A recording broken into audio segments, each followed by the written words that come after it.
I authentically cognize, which is internally process, understand, and declare the truth that His Divine Holiness Swamiji is a Chinmaya Vigraha, the embodiment and the representation of that very cosmic energy. I authentically cognize, which is internally process, understand, and declare the truth that whatever I offer to His Divine Holiness Swamiji during the Pratyaksha Paduka Puja will reach the cosmic source of energy directly. I authentically cognize, which is internally process, understand, and declare the truth of Soham Asmi, that even when I worship, I am Him. Let us now enter into the Pratyaksha Paduka Puja. Please take some flowers in your hands and keep your hands in the Namaskara Mudra in front of your heart as we enter into the Guru Vandanam.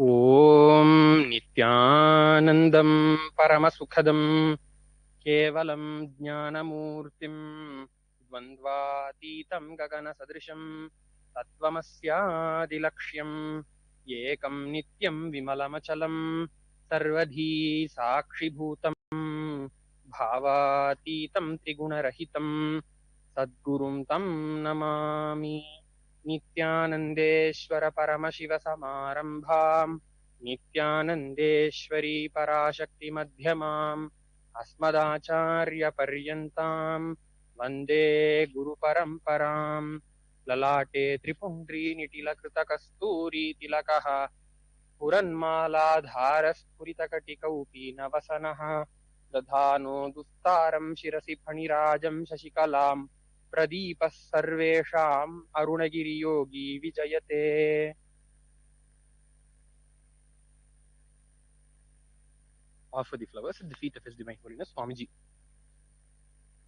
The next is Achamanam.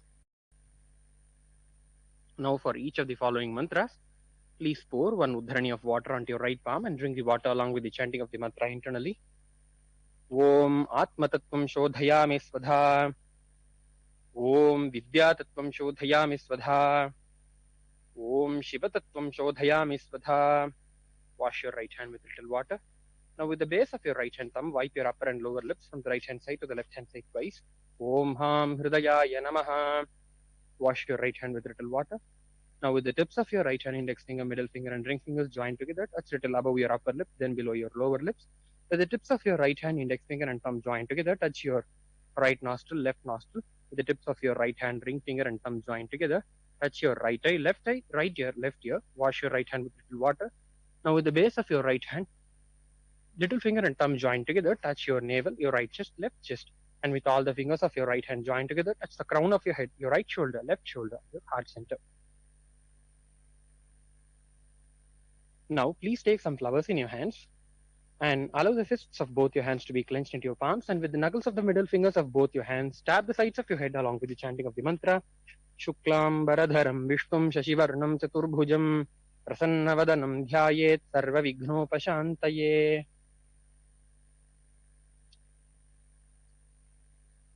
The next is Pranayama. Now, as the Samhita mantras are being chanted, closing the right nostril, inhale slowly through the left nostril. Once you have inhaled fully, close both the nostrils and hold the breath inside as long as possible. Once you can no more hold, exhale through the right nostril alone very slowly.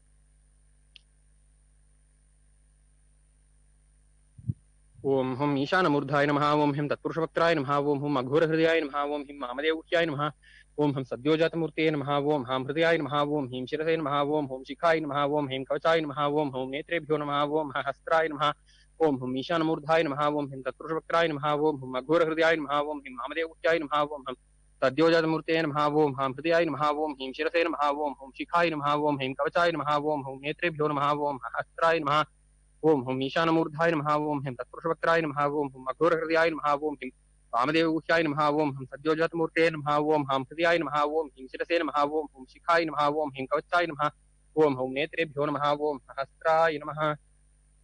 Now touch your right ear with your right hand once. Now, please keep the flowers in your left palm and close it with your right hand and keep both your hands on the right thigh, sitting with your head, neck, spine in a straight line. Create the conscious will to enter into this experience of Pratyaksha Paduka Puja as we enter into the Sankalpa. ओम ममोपात्त समस्त दुरितक्षय द्वारा भगवत् श्री नित्यानंद परम शिव प्रीत्यर्थम श्री नित्यानंदेश्वरी पराशक्ति समेत श्री नित्यानंदेश्वर परम शिव प्रीत्यर्थं च शुभे शोभने मुहूर्ते अद्य ब्रह्मणः द्वितीय परार्धे श्री श्वेतवराह कल्पे वैवस्वतमन्वन्तरे अष्टाविंशतितमे नित्ययुगे प्रथमे पादे जम्बूद्वीपे भारतवर्षे भारतखण्डे मेरोः दक्षिणे पार्श्वे शकाब्दे अस्मिन् वर्तमाने व्यवहारिके प्रभवादीनां षष्ट्याः संवत्सराणां मध्ये विकारिनाम संवत्सरे उत्तरायणे लक्ष्मीवेङ्कटेश्वर ऋतौ मेषमासे कृष्णपक्षे शुक्लपक्षे प्रथमायां शुभदितौ गुरुवासरयुक्तायाम् अपभरणी नक्षत्र प्रीतियोग किंस्तुघ्नकर्ण एवं गुणविशेषण विशिष्टायाम् अस्यां शुभतिथौ श्री कैलासोन्नत द्वादशान्त श्यामला पीठारूढ़ श्री मीनाक्षि सुंदरेश्वराभिन्न स्वरूप परशिवपुत्र रत्नकुमार गुरुमण्यतुल्यावतार श्री पार्वती स्तन्यपान लब्ध दिव्य ज्ञान विश्रुत सकल निगमागम सारभूत द्राविड वेद प्रवक्तृ श्रीमत् परमशिव करुणा मुक्तामय चतुरशान गीयमान छत्र चामर श्री चिन्ह काहलादि समस्त बिरदावल्यलंकृत ज्ञान विज्ञान चक्रवर्ती सर्वजन संघ सद्यो निर्वाण दीक्षा व्ययापवर्ग वर्ष विश्राण जीमूत परमत कलभ केसरी शैव सिद्धांत स्थापनाचार्य श्री राजाधिराज पांड्य महाराज गुरु क्षपण शाक्यादि महांधकार निवारण ज्ञान भानु ईक्षणानर्हार्ह ध्वजोच्छेदन पूर्वक श्रीमद वृषभध्वज स्थापक शैव समय कर्तृ सर्वज्ञ पीठारूढ़ श्री जगद्गुरु श्री ज्ञान संबंध देशिक स्वामी वागीश सुंदर माणिक्य वाचक स्वामी नाम अवतार भूत श्री ज्ञान संबंध स्वामी पुनर्भृत श्यामला पीठ सर्वज्ञ पीठ त्रिनवत्युत्तर द्विशततम गुरु महासन्निधान अरुणगिरि योगीश्वर परंपरागत अरुणाचल सर्वज्ञ पीठ गुरु महासन्निधान कैलास परंपरागत कांची कैलास सर्वज्ञ पीठ त्रयस्त्रिंशदुत्तर द्विशततम गुरु महासन्निधान नित्योत्सव नित्य मंगल नित्य कल्याण नित्य रचित कैलास परंपरागत आदि कैलास नित्यानंद पीठ महासंस्थान महासिंहासन पीठ कर्त्रे साक्षात् श्री परमशिव समुद्भूत कैलास परंपरागत वैवस्वत मनु इक्ष्वाकु हरिश्चंद्र भगीरथ श्रीरामचंद्र शूरसेनेत्याद्यनवच्छिन्न सार्वभौम चक्रवर्ती परंपरागत चतुष्षष्टि योगिनी मंडित चतुष्षष्टि संप्रदाय प्रवर्तक मनुधर्म शासन सूर्यवंश प्राप्त सर्वज्ञ पीठ सुरांगी साम्राज्य मूर्धाभिषिक्त चूड़ामणि साक्षात् श्री परमशिव समुद्भूत कपिल महागुरु पुनरुद्धृत महानिर्वाणी पीठ अष्टोत्तर सहस्र श्री महामंडलेश्वर साक्षात् श्री परमशिव सिंहासनाभिषिक्त समस्त गणनायक श्री महागणपति समारंभ अनवच्छिन्न पीठाधीश्वर गुरु परंपरा प्राप्त अटल पीठ अष्टोत्तर सहस्र श्री अटल पीठाधीश्वर धर्म मुक्ति स्वर्गपुर स्वर्णपीठ त्रयोविंश गुरु महासन्निधान कैलास परंपरागत आदिपीठ सर्वज्ञ पीठ जगत गुरु श्री कैलास पुनरुद्धारक श्री कैलास परमाचार्य श्रीमत् परमहंस परिव्राजकाचार्य वर्य सच्चिदानंद प्रणव स्वरूप श्रोत्रिय ब्रह्मनिष्ठ श्रीमज्जगत गुरु श्रील श्री भगवत श्री नित्यानंद परमशिव श्री ज्ञान संबंध देशिक परमाचार्य स्वामिनां प्रीत्यर्थम तेषां पादारविन्दयोः भक्ति सिद्ध्यर्थम गुरु कृपा कटाक्ष सिद्ध्यर्थम प्रेम स्थैर्य वीर्य विजय आयुरारोग्य ऐश्वर्याणाम अभिवृद्ध्यर्थम धर्मार्थ काम मोक्ष चतुर्विध फल पुरुषार्थ सिद्ध्यर्थम समस्त दुरितोपशान्त्यर्थम समस्त मंगलवाप्त्यर्थम भगवत् श्री नित्यानंद परमशिव प्रसादेन सकुटुम्बस्य ज्ञान वैराग्य जीवन मुक्ति प्राप्त्यर्थं च श्री नित्यानंदेश्वरी पराशक्ति समेत श्री नित्यानंदेश्वर परमशिव अवतार भूत श्री सर्वदेव देवी स्वरूप भगवत् श्री नित्यानंद परमशिव प्रत्यक्ष पादुका पूजां करिष्ये. Drop the flowers on the ground and wash your hands with little water. Apa upasprishya. Now please take the bell in your left hand and ring the bell vibrantly, keeping the bell near your chest level. Agamarthan tu devanam gamanarthan tu rakshasam ghantanadam karomyadau devatahvanalanchanam ghanta devatabhyo namaha. Now please take a flower in your right hand and keep your hands in the Kurma Mudra in front of your heart, sitting with your head, neck, spine in a straight line.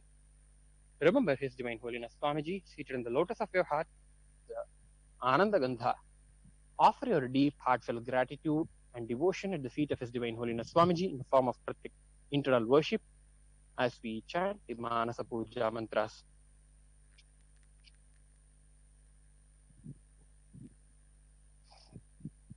Om Kritpadmamasanam Dadyat सहस्रारच्युतामृतैः पाद्यं चरणयोर्दद्यात् मनस्तु अर्घ्यं निवेदयेत् तेन अमृतेन आचमनीयं स्नानीयं तेन च स्मृतम् आकाशतत्त्वं वस्त्रं स्यात् गन्धस्यात् गन्धतत्त्वकम् चित्तं प्रकल्पयेत् पुष्पं धूपं प्राणान् प्रकल्पयेत् तेजस्तत्त्वं च दीपार्थं नैवेद्यं स्यात् सुधां बुधिः अनाहतध्वनिर्घण्टा वायुतत्त्वं च चामरम् सहस्रारं भवेच्छत्रम् शब्दतत्त्वं च गीतकम् नृत्यमिन्द्रियकर्माणि चाञ्चल्यं मनसस्तथा सुमेखलां पद्ममालां पुष्पं नानाविधं तथा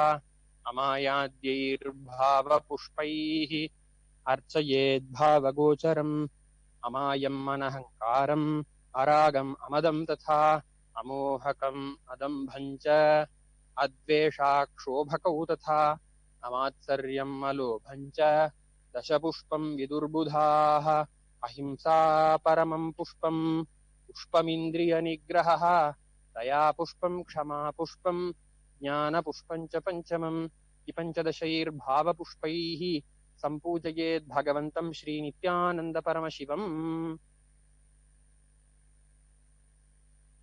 Offer the flowers at the feet of His Divine Holiness Swamiji. We will now enter into the Upachara Puja. The first offering is Asanam. Now please take some flowers in your right hand and offer the flowers at the feet of His Divine Holiness.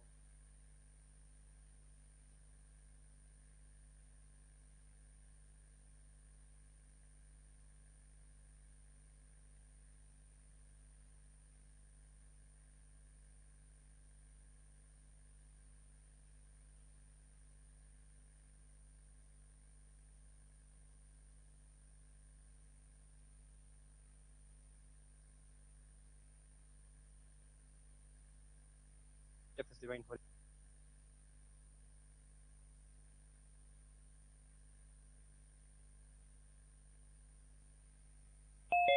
ओ महातन्त्रमन्त्रविद्धि सदाशिवः अस्मै शिवाय गुरवे वीतरागकलाय वै अमेयत्वादनन्तोऽयं मजत्वाच्च प्रकीर्तितः यस्य दर्शनमिच्छन्ति देवाः स्वाभीष्टसिद्धये तस्मै ते परमेशानः स्वागतं स्वागतं प्रभो अद्य मे सफलं जन्म जीवनं सफलाः क्रियाः स्वागतं यत्त्वया तन्मे तपसां फलमागतम् ॐ ह्रीं सर्वदेवदेवी स्वरूप भगवन् श्री नित्यानंद परमशिव स्वागतं सुस्वागतं ते. Next offering is Padyam. Now please take one udhrani of water in your right hand and offer the water at the feet of His Divine Holiness Swamiji at the end of the mantra. Om Yadbhaktilesha Samparkat Paramananda Samplavaha Tasmai Te Parameshana Padyam Shuddhaya Kalpaye Om Hrim Etatpadyam Sarvadeva Devi Swarupaya Bhagavate Shri Nityananda Paramashivaya Namaha. The next offering is Arghya. Now please take the conch with the Arghya in your right hand and offer the Arghya at the feet of His Divine Holiness Swamiji at the end of the mantra. Om Durvakshatasamayuktam Bilvapatram Tathaparam Shobhanam Shankhapatrastham Grihana Arghyam Maheshwara Om Hrim Yeshorghya Sarvadeva Devi Swarupaya Bhagavate Shri Nityananda Paramashivaya Swaha. The next offering is Achamaniyam. Now please take one udhrani of water in your right hand and offer the water at the feet of His Divine Holiness Swamiji at the end of the mantra. Om Mandakinyastu Yad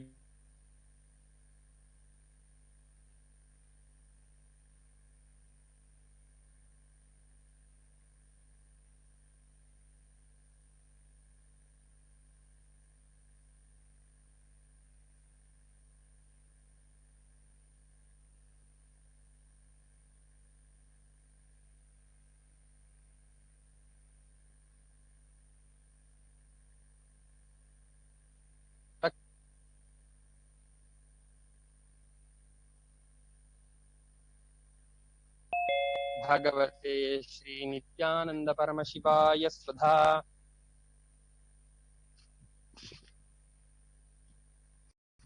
The next offering is Gandha Tailam. Now please take one the scented oil in your right hand and offer it at the feet of His Divine Holiness Swamiji at the end of the mantra.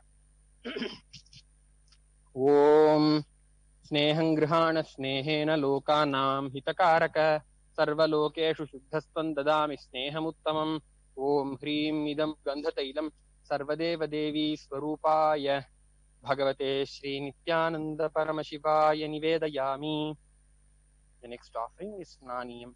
Now please take one Uddharani of water in your right hand and offer the water at the feet of His Divine Holiness Swamiji at the end of the mantra, and please ring the bell with your left hand while doing so. Om idam sushitalam vari swachham shuddham manoharam snanartham te maya bhaktya kalpitam pratigrihyatam. Om hrim idam snaniyodakam sarvadeva devi swarupaya bhagavate Shri Nityananda Paramashivaya namaha. The next offering is Vastram. Now please take the cloth offering in your right hand and offer it at the feet of His Divine Holiness Swamiji at the end of the mantra. Om Maya Chitrapatachanna Nijaguhyoru Tejase Niravarana Vijnaya Vasaste Kalpayamyaham.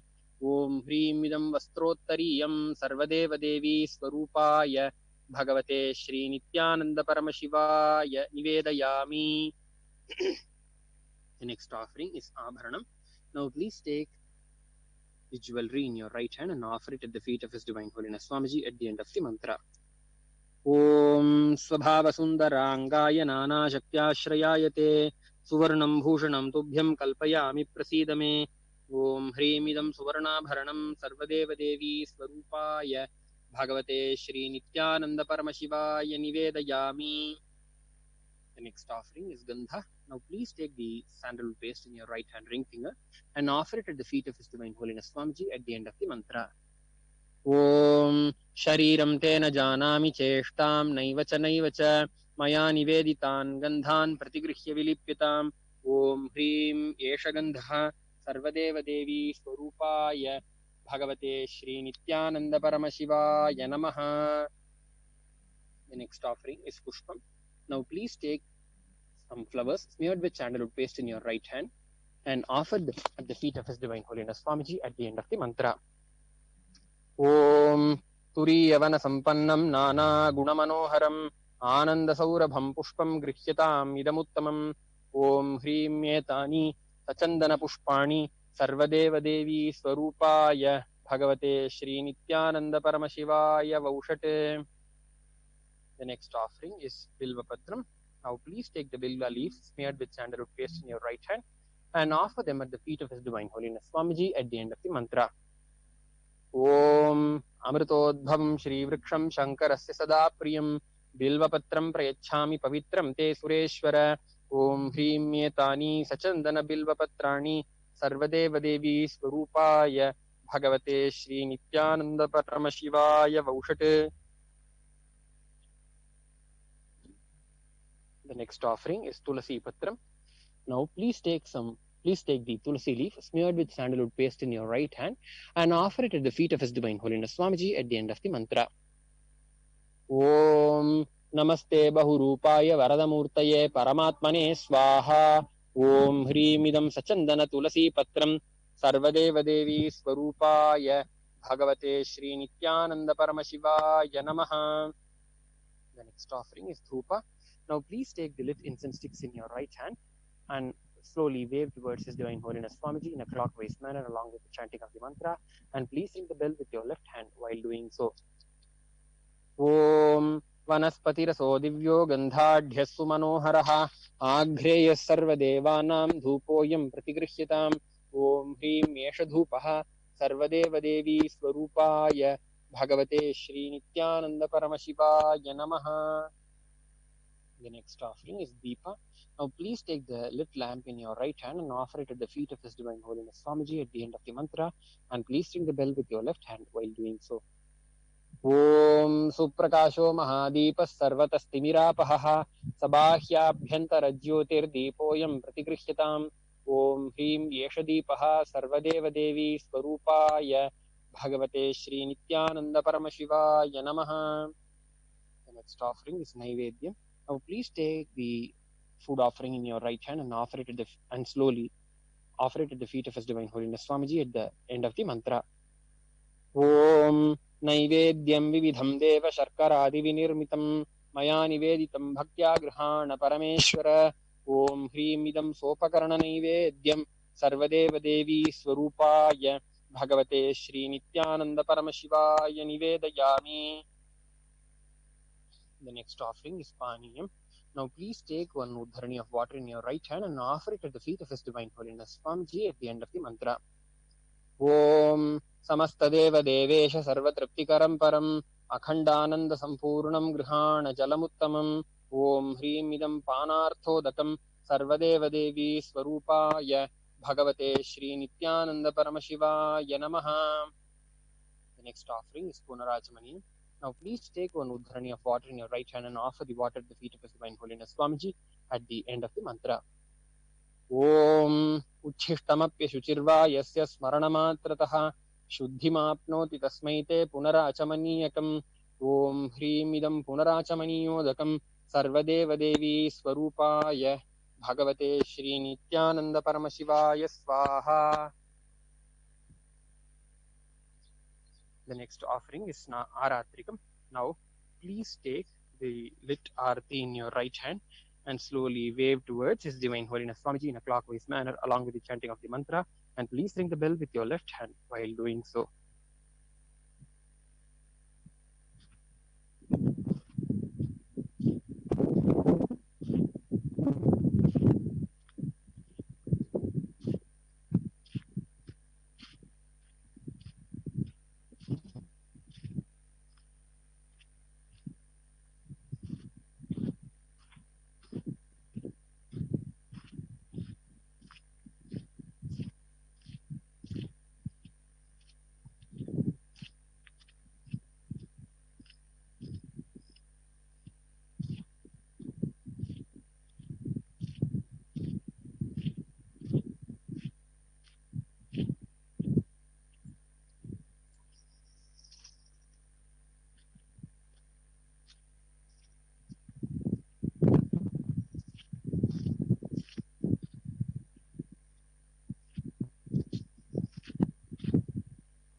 Om Hrim Yesha Deepamala Sarvadeva Devi Swarupa Om Rajadhirajaya Prasahya Sahine Namo Vayam Vai Shravanaya Kurmahe Same Kaman Kamakama Yamahyam Kameshwaro Vai Shravano Dadatu Veraya Vai Shravanaya Maharajaya Namaha Karpura Gauram Karunavataram Udayendraharam Sada Vasantam Udayaravinde Bhavam Bhavani Sahitam Namami Bhavam Bhavani Bhavam Bhavani Sahitam Namami Aratritam Tapaspayami Bhagavati Nityananda Paramashivacharya Swami Jai Jai Nityananda Lokanath Sthita Kasho Bhagavan Kali Kalpashavananam Nitya Uttarana Chikishaya Swami Om Jai Nityananda Gurur Brahma Gurur Vishnu Gurdevo Maheshwaraha Guru Sakshat Param Brahma Tasmai Shri Gurave Namaha Akhanda Mandala Karam Vyaptam Yena Characharam Tatpadam Darshitam Yena Tasmai Shri Gurave Namaha Ajnana Timirandhasya Jnananjnalakaya Satgurum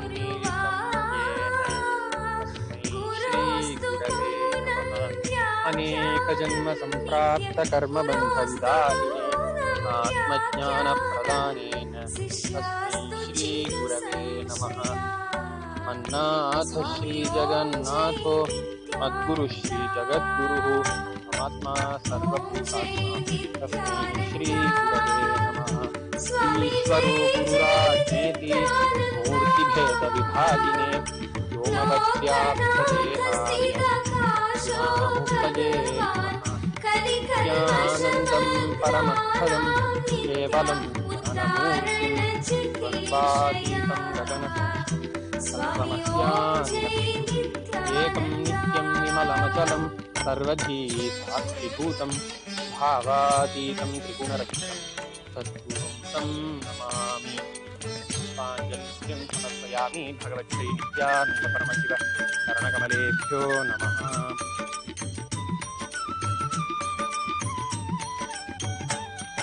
विरक्तो यौवने तीव्रं नित्या मायापाशविवर्जितः स्वामी मायापाशविवर्जितः नित्यमुक्तस्वभावोऽपि नित्या नित्यमुक्तस्वभावोऽपि नित्या लोकानुग्रहकामतः स्वामी ॐ जय नित्यानन्दा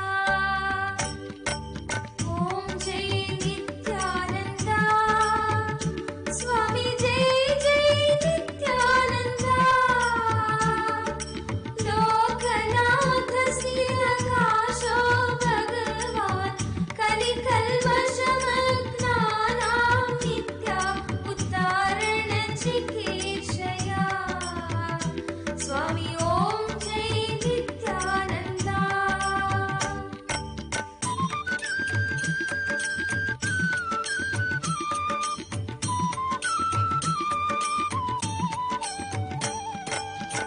यत्कर्णधार स्वरूपक नित्या सर्वधर्मस्वरूपा स्वामी संसारार्णव घोरे ध्यानलोकप्रदीपक नित्या ध्यानलोकप्रदीपक नित्या सर्वभूतात्मन् स्वामी ॐ जय नित्यानन्दा ॐ जय नित्यानन्दा स्वामी जय जय नित्यानन्दा लोकनाथ स्थितकाशो भगवान् कलिकल्मषमग्नानां नित्या उद्धारणचिकीर्षया स्वामी ॐ जय नित्यानन्दा।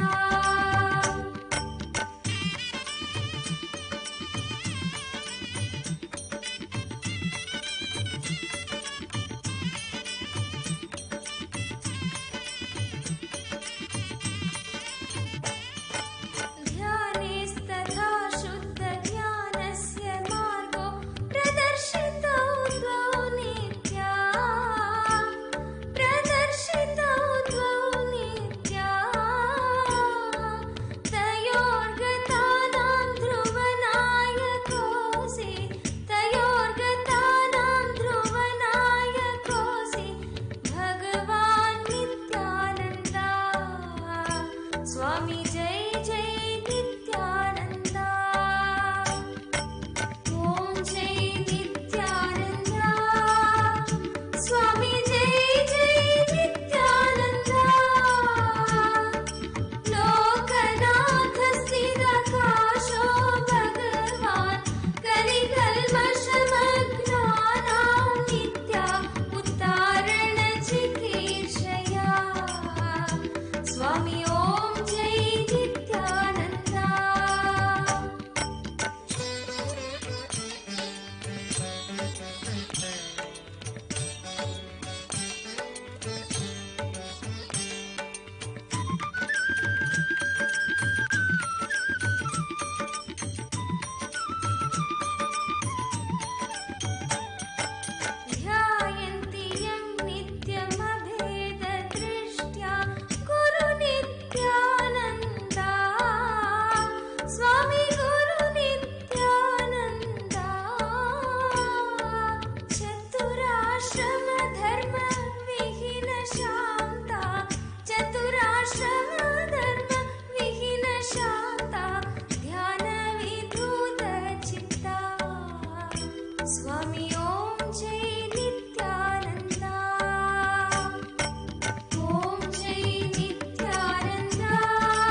स्वामी ओम जय नित्यानंद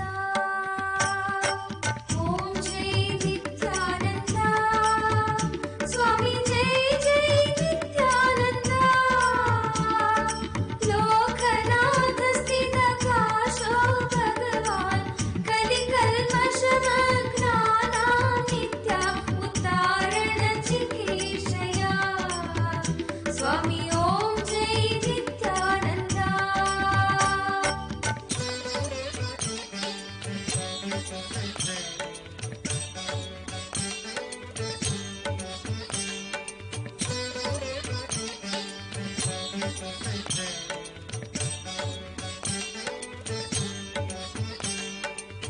सर्वदेवी स्वरूपाय नित्या सर्वदेव स्वरूपिणे नित्य सर्वदेव स्वरूपिणे विरक्ति भक्ति नैर्मल्य नित्या विरक्ति भक्ति नैर्मल्य नित्या भूति मंगलकारिणे स्वामी ओम जय नित्यानंद ओम जय नित्यानंद स्वामी जय जय नित्यानंद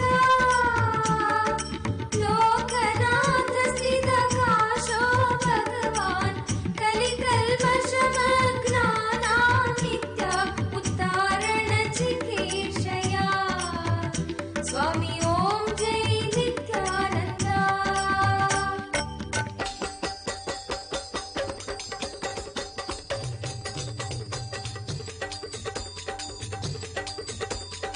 ओम जय नित्यानंद स्वामी जय जय नित्यानंद लोकनाथ स्थित काशो भगवान कलिकल्मषमग्नानां नित्य उद्धारण चिकीर्षया स्वामी ओम जय नित्यानंद ओम जय नित्यानंद स्वामी जय जय नित्यानंद लोकनाथ स्थित काशो भगवान कलिकल्मषमग्नानां नित्य उद्धारण चिकीर्षया स्वामी ओम जय Nityanand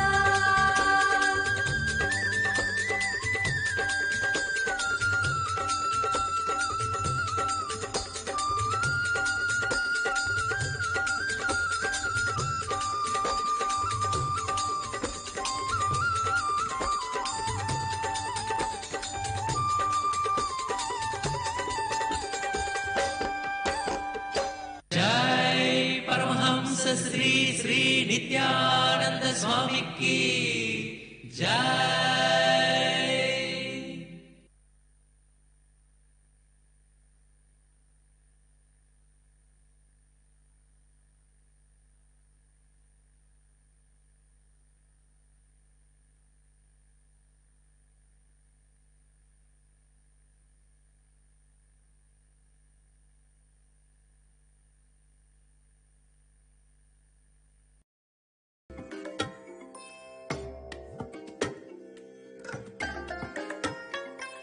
I bless you all.